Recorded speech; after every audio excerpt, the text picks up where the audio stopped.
New TV Telugu.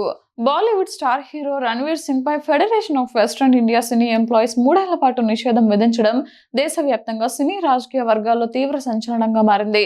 ప్రతిష్టాత్మక don 3 cinema నుండి రణ్వీర్ తప్పుకోవడం వల్ల నిర్మాతలకు కోట్లలో నష్టం వాటిల్లిందనే కారణంతో ఈ నిర్ణయం తీసుకున్నారు. ఈ వివాదంపై సినీ దర్శకుడు రామ్ గోపాల్ వర్మ తనదైన శైలిలో స్పందిస్తూ రణ్వీర్ సింగ్ కు పూర్తి మద్దతు ప్రకటించారు. ఎక్స్ వేదికగా ఆర్జీవీ సినీ ఎంప్లాయీస్ యూనియన్ వ్యవస్థపై తీవ్ర స్థాయిలో విరుచుకుపడ్డారు. రణ్వీర్ను కాదు, ముందు ఎఫ్డబ్ల్యూఐసీని బ్యాన్ చేయాలి అంటూ ఆయన సంచలన వ్యాఖ్యలు చేశారు. ఈ సినీ యూనియన్ వ్యవస్థ చాలా పాతబడిపోయిందని, పరిశ్రమలో తమ పట్టును కోల్పోకుండా ఉండటానికే ఇటువంటి డ్రామాలు ఆడుతున్నారని మండిపడ్డారు. ఇది కార్మికుల రక్షణ కోసం చేస్తున్న పని కాదని కొట్టిపారేశారు. ఈ ఫెడరేషన్ అనేది ఎలాంటి కోర్టు లేదా ప్రభుత్వ నియంత్రణ సంస్థ కాదు, ఇదొక కంగారు కోర్టు లాంటిదని ఆర్జీవీ అభివర్ణించారు.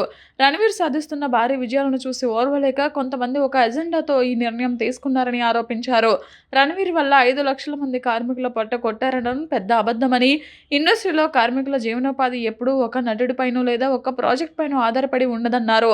ఇది కేవలం ఒక నిర్మాతకు హీరోకు మధ్య ఉన్న ప్రైవేట్ కాంట్రాక్ట్ వివాదమని, దీనిని సివిల్ కోర్టులు చూసుకుంటాయని స్పష్టం చేశారు.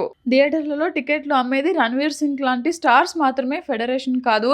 రణ్వీర్ లాంటి స్టార్స్ వల్లే లక్షలాది మంది కార్మికులకు ఉపాధి దొరుకుతోంది. వారు ఉన్నారు కాబట్టి ఇండస్ట్రీ ఉంది, ఈ ఫెడరేషన్ కూడా ఉంది. రణ్వీర్ గ్రీన్ సిగ్నల్ ఇస్తే ఆయన ఇంటి ముందు రేపు పొద్దున్నే 1 కిలోమీటర్ పొడవున్న నిర్మాతలు బ్లాంక్ చెక్కులతో క్యూ కడతారు. కాబట్టి ఇద్దరి మధ్య ఉన్న సివిల్ వివాదంలోకి వేలు పెట్టకండి అని ఆర్జీవీ హితవు పలికారు.